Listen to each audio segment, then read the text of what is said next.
important when it comes to managing and growing existing customer. When you're trying to ideally find out what are the different sort of growth opportunities that can be found in an existing customer, the data points and analyze it, what I need to do is I need to understand who are those specific customers where my revenue lies.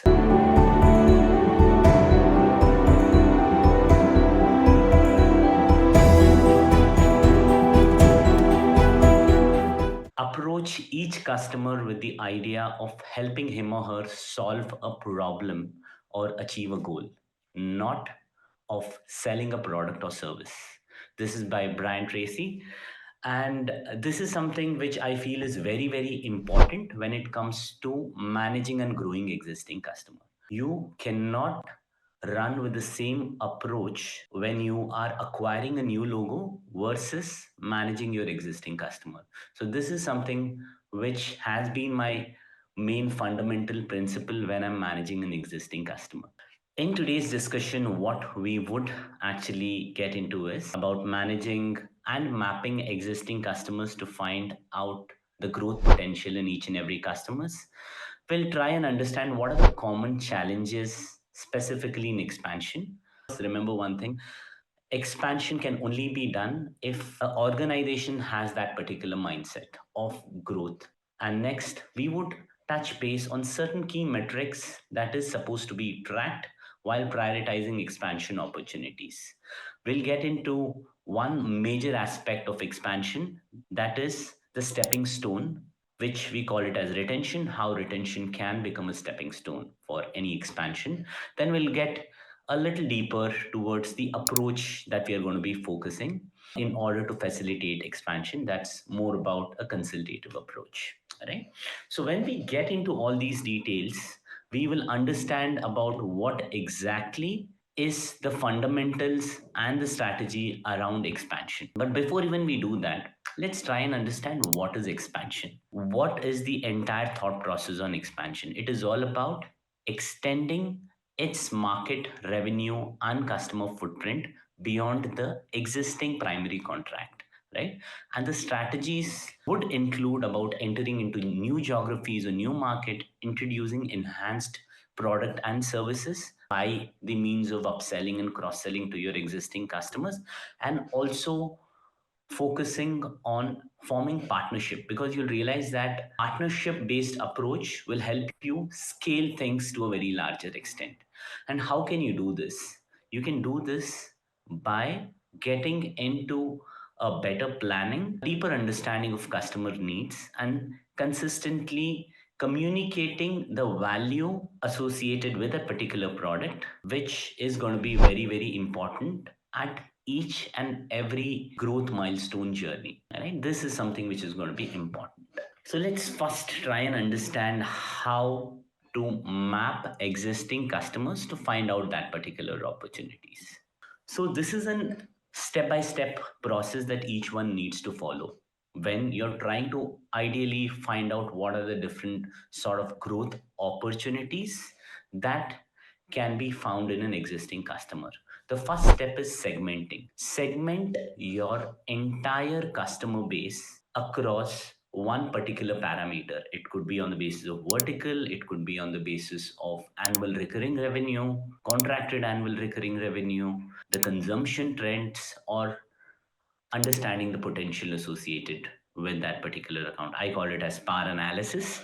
So we need to segment our entire customer base. Then once we segment our entire customer base, what I need to do is I need to track all the data associated with that particular segment. I need to understand what is the trend looking like in each and every segment. Once I identify those particular data points and analyze it, what I need to do is I need to understand who are those specific customers where my revenue lies the maximum there. Find out those 20% of customers who are contributing to that 80% of revenue, because you'll realize that they are the ones who are going to help you in that hyper growth journey. And then once you do that, What you can do is you need to understand the peculiar customer needs. And how can you do that? You need to facilitate this by multiple face-to-face conversations or virtual conversations, understand about what are their pain points, and then convert that into solutions. And that's when you create an opportunity. Once you create that particular opportunity, then start mapping your entire customer journey there.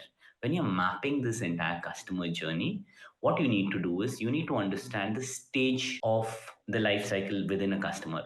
Are they in the integration stage? Try understanding all these parameters, right? Once you understand that, what you also need to understand is historically what are the reasons why the customers have moved out of the services. Analyzing all those peculiar reasons, right? Because this will help you frame and plan your right growth potential. Have a candid chat with your customer. Try and get in feedback from your customer on what is their priority in order to solve in these particular problem statements. On the basis of that is what you can estimate the time taken to close in an opportunity. And once you do that, be very very careful about your competitors. You need to have more understanding about who are your direct competitors or indirect competitors, who actually could be your potential threat here.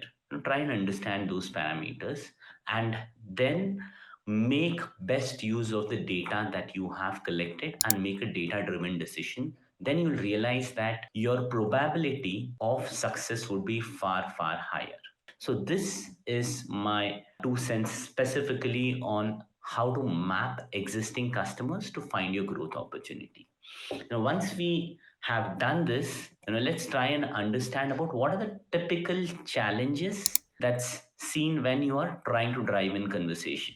So, certain peculiar constraints that are seen when you're actually trying to plan your expansion is, first is financial constraint. Customers might tell that, hey, you know what, your solution looks good, but probably I don't have the money to invest in this particular solution as of now. Probably let's postpone it for now. So this is a typical common challenge that you actually face. Or say market saturation. You are selling a particular product which actually does not have any demand in the market in the present day. So always try and understand about what the market demands. Once you do that, then try and understand about managing customers' expectation. If there is a proactive communication to your existing customer, you will realize that managing customer expectation becomes easy and seamless. When you're having proactive communication and you're also open for feedbacks, you'll realize that the customer will tell about what they want. So then you'll realize that you will be able to manage your customer expectation really really well. Facilitate in integrations which actually makes sense for any customers. Do not randomly give a laundry list of integrations that you could do, which might not be really relevant to the end customers. Any integration that you communicated to your customer needs to derive that particular ROI. And communication needs to be very, very proactive so that it's seamless and crystal clear on what needs to be achieved. Brand recognition. So, normally, typical startups initially have that struggle of brand. So what you need to do is you need to make sure that you communicate those similar brands within that particular vertical who are using your solutions and what sort of a value is what they have actually received by making use of these particular services. And you'll realize that that becomes easier and simplified when you're communicating the value. Then regulatory compliance. When it comes to compliance, you need to be very, very careful, which most of the sales and account management folks miss. They feel that, it's just a business call. There could be a possibility that you have great business interaction, everything is fine, your commercials have all been freezed, but at the end of the day, your compliance becomes a big, big problem. So that's something which you need to be very, very clear about from day one. Then you'll realize that this does not act as an hindrance. Logistics and cultural differences are something which people normally do not focus a lot. I mean, the reason why I tell that, try and increase your face time, which will help you understand about each and every situation very, very clearly. And your logistical challenges actually become a big problem if you do not actually communicate right value during your face-to-face conversations. Cultural differences, the way you deal with a customer in India, you cannot deal in the same way in a customer with a customer who is there in Southeast Asia. On a similar lines, you cannot have a same strategy for the customer in Middle East versus Europe versus say the US folks. You'll realize that you need to alter your strategies accordingly based on the geography you're trying to cater to. Scalability issues. When it comes to scalability issues, it is always about showing that long term picture rather than those short term fixes. Short term fixes will never help you convey the value associated within long term gain. So try and communicate about how you can easily scale things, which can be really, really important. Please do an entire contact mapping rightly and understand if that particular stakeholder has the decision making capability. Understand that and then accordingly frame your strategies and frame an altered communication based on the persona associated with that particular person, and that will help you plan your things far, far more easily, and it'll give you more better results. Let's move to the next segment, that's majorly about enabling expansion across functional silos.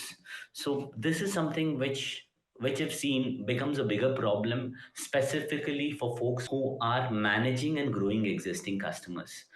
So what happens is once a sale is done, people feel that, what, probably there's no potential associated with it, or say it is just more about retention.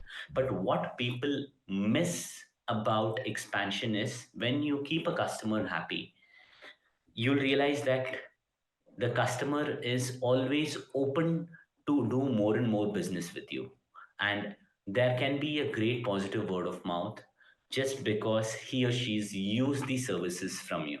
And you'll realize that that becomes the game changer, when it is all about managing and growing existing customers. And I'll tell you what is the problem that happens. So first is on communication channels. There needs to be a lot of communication internally within an organization to make sure that the customer is happy and they are perceiving the right value associated with the product. So that's something which is going to be very, very important. Next is training and development. When it comes to training and development, you need to make sure that you're coaching all the folks within the organization on the importance of retention and expansion. You'll realize that things become more seamless.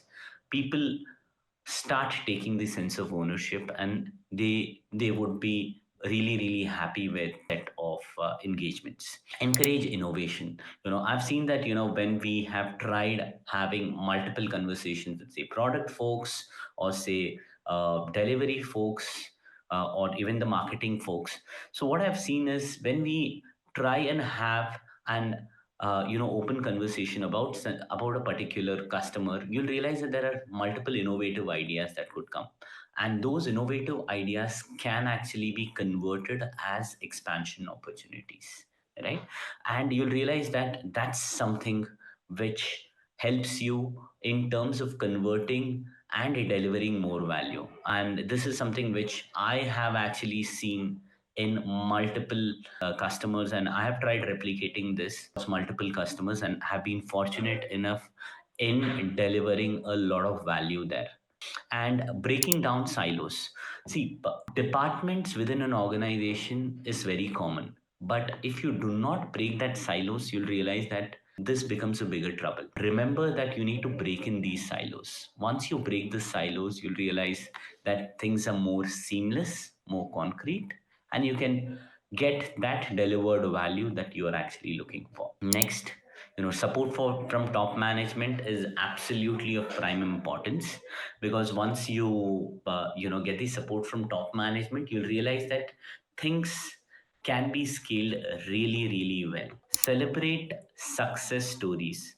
See, when it comes to, you know, closing an expansion, I believe it is not just the opportunity that is won by the end AE or account manager or a customer success manager or the sales manager. It is a celebration where there are multiple stakeholders involved. And please, feel free to mention those folks openly in the organization about their contribution. You will realize that that makes a big, big difference. So let's try and understand what are the key metrics when we track expansion opportunities, right? So these metrics will help you plan and achieve your expansions really, really well. First and foremost, try and understand if it's an existing customer, they should be consuming certain things from you. What is the consumption trends with each and every product line? Are they happy? Are they consuming? Right? So once you try and understand that, you'll realize that things become very, very simple for you to communicate value. If there is a customer who's a lot of services from you, say, take for an example, I've taken a product X, but I realize that he or she is signed for 500 licenses, but at the end of the day he is just using, say, 5 licenses. Then you realize that that means that they've contracted for a lot of licenses, but finally they are using only 5 licenses. So here there is a problem.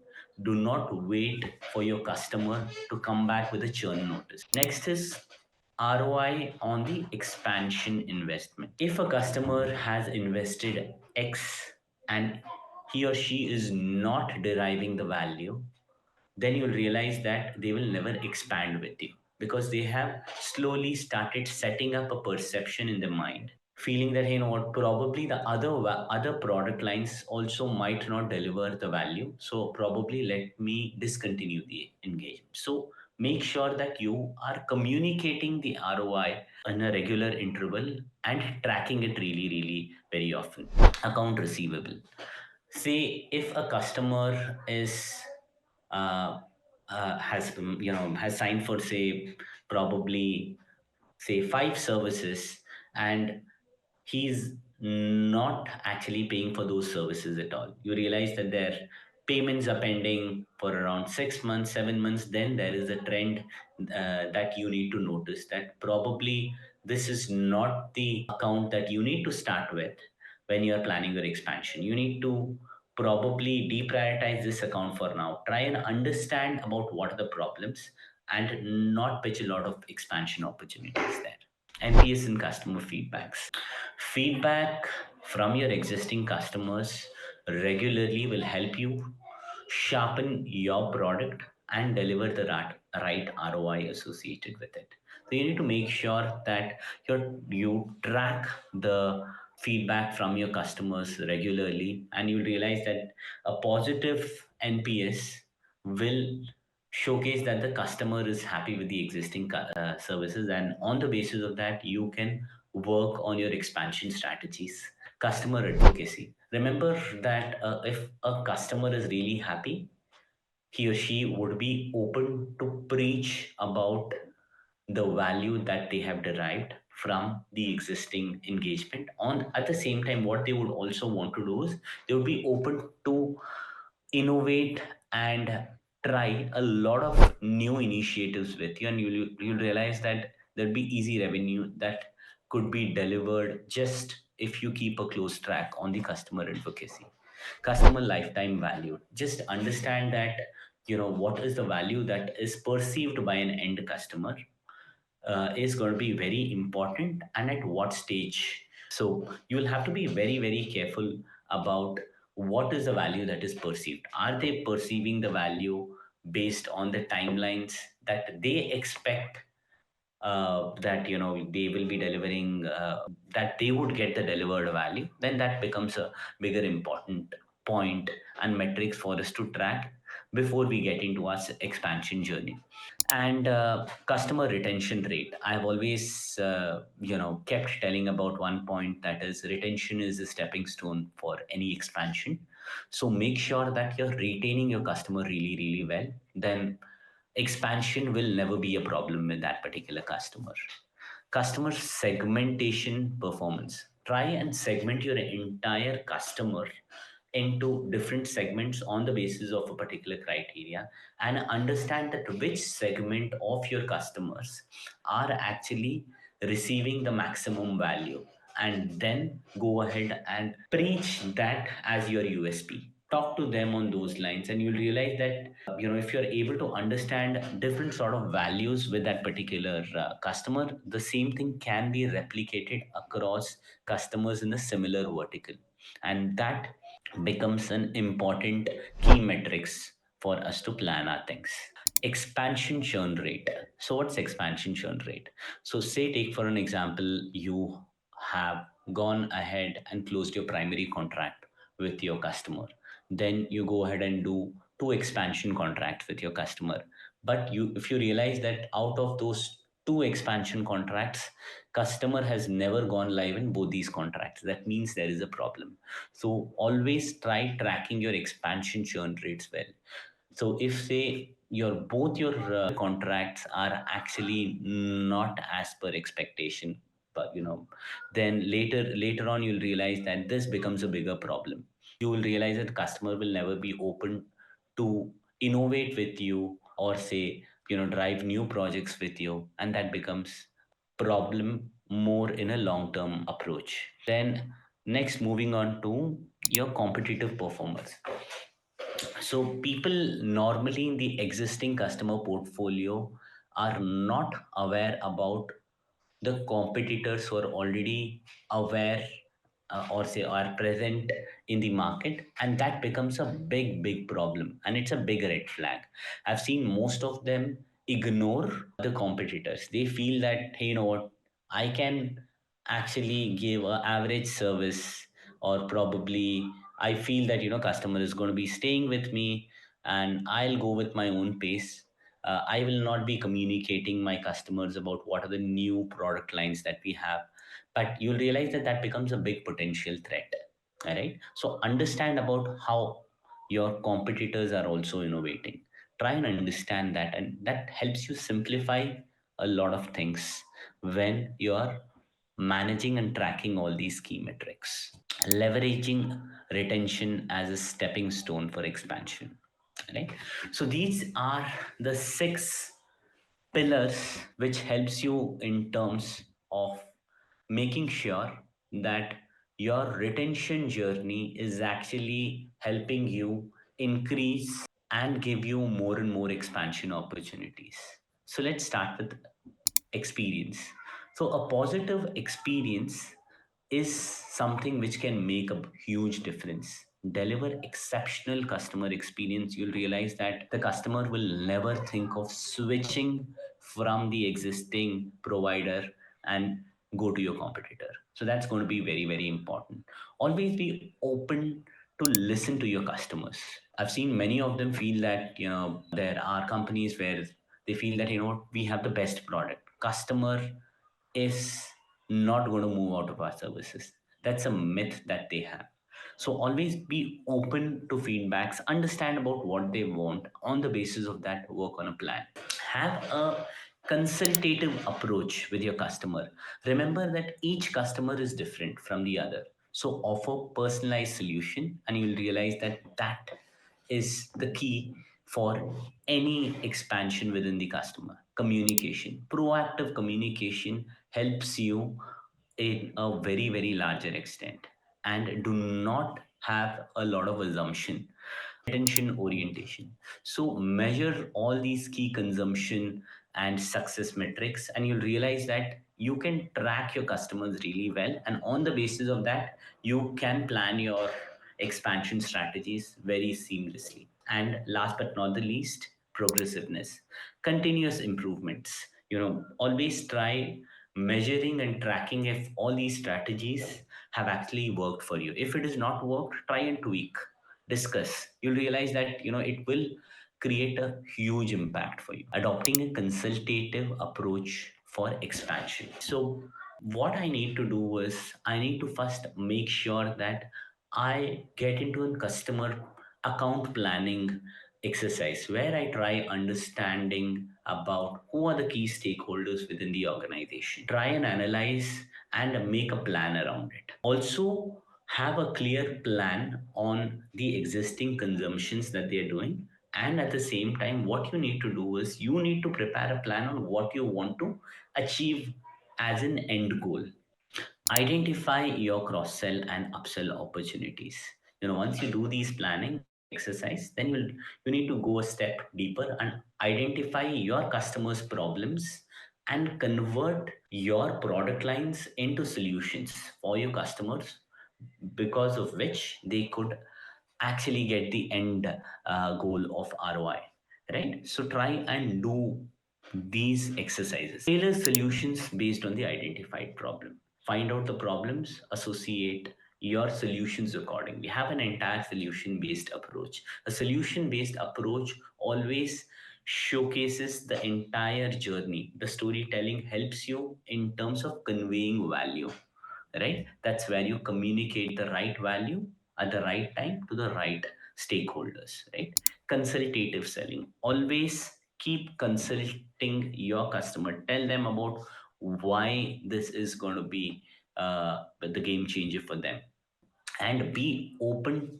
to listen to your customers. There could be certain questions that they might have, so address those objections, right? Address that. Don't neglect those things. If you neglect that, that means that you're in trouble. That then customer will keep silent, and one fine day you'll realize that they have signed up the same contract with your competitor. Demonstrate the right ROI. Clearly showcases the value that is supposed to be seen in your existing customers. So that's something that you need to plan. You need to do the ROI calculations around it, and make sure that you constantly follow up with your customers, right? And engage with them rightly, at the right time and at the right interval. Make sure that you have engagement with your customer. You have a weekly, bi-weekly, a monthly review. Engage with your existing customers rightly. Be open for feedbacks and keep changing it now and then, and you'll realize that that becomes easy and seamless, and that is something which is going to be the most game changing thing for you. So this is majorly something which is a part of today's agenda. However, I wanted to touch base on a additional advice. These are certain things which people normally neglect or ignore, right? And these are certain things which are often overlooked, right? And that's something which I want to touch base on, because I feel that these are certain things, if the customer success professionals or sales folks or account managers actually focus on, then you'll realize that the results would be really, really impactful. First and foremost is proactive communication, right? Try and communicate with your customer more often. People feel that, hey, you know what, I've shared the value proposition decks, so let the customer come back and then I will plan my next steps. I would wait for a month and a half, then feel that, hey, you know what, the customer does not really come. Holistic account assessment. Try and understand the entire customer journey post the sale is made in the primary contract. Track if I have been able to deliver the implemented product and the phases at the right time. And once the delivery is done, have I been able to solve all the support issues that's been come to my support desk? And are they consuming in the right fashion? Then try and leverage data and analytics. I see that most of them do not focus on this particular point, and they randomly try making sales pitches to their existing customers. And trust me, my friend, it is not going to work. All right, I've seen that many of them have actually gone ahead and failed in this particular approach. They tell that, hey, you know what, I mean, I don't think the customer is really interested. Try and have a consultative approach.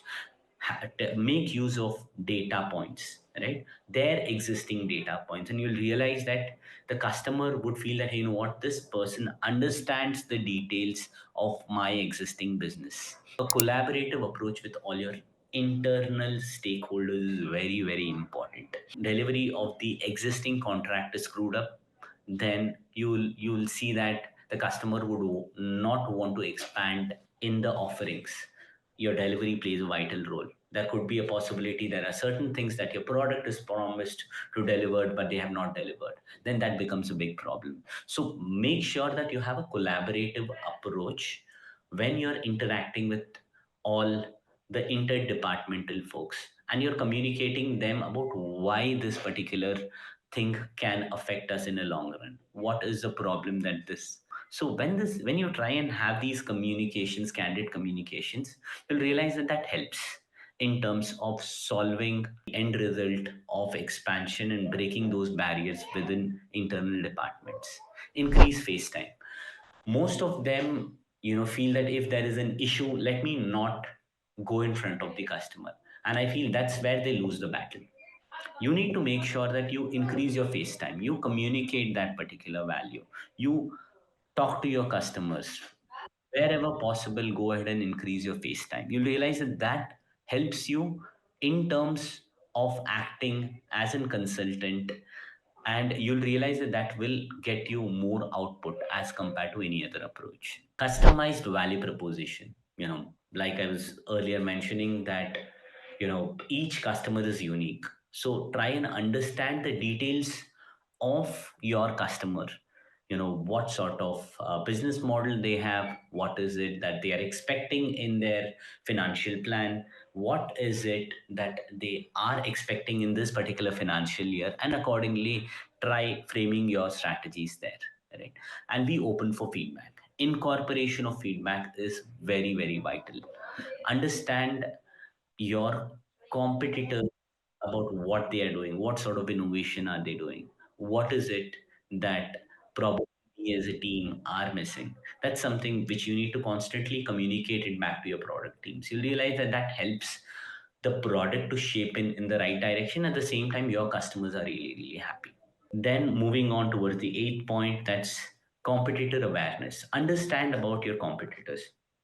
What is it that they are offering? What sort of a value is perceived by the services?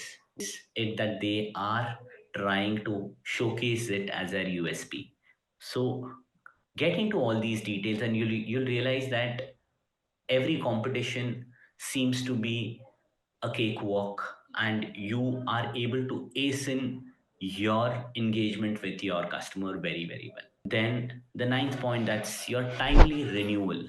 See, when you renew your existing contracts rightly at the right time, you'll realize that the customer feels that, hey, you know what, this entity is actually tracking every possible metrics, and they are proactive with their approach rather than actually leaving their customers with no one talking with them, telling that, I've offered a platform, the rest is something which they need to be taking care of it. Let them do whatever they want. If they want to renew, let them renew. If they don't want to renew, then let's just forget that. Last but not the least, that's long term relationship building.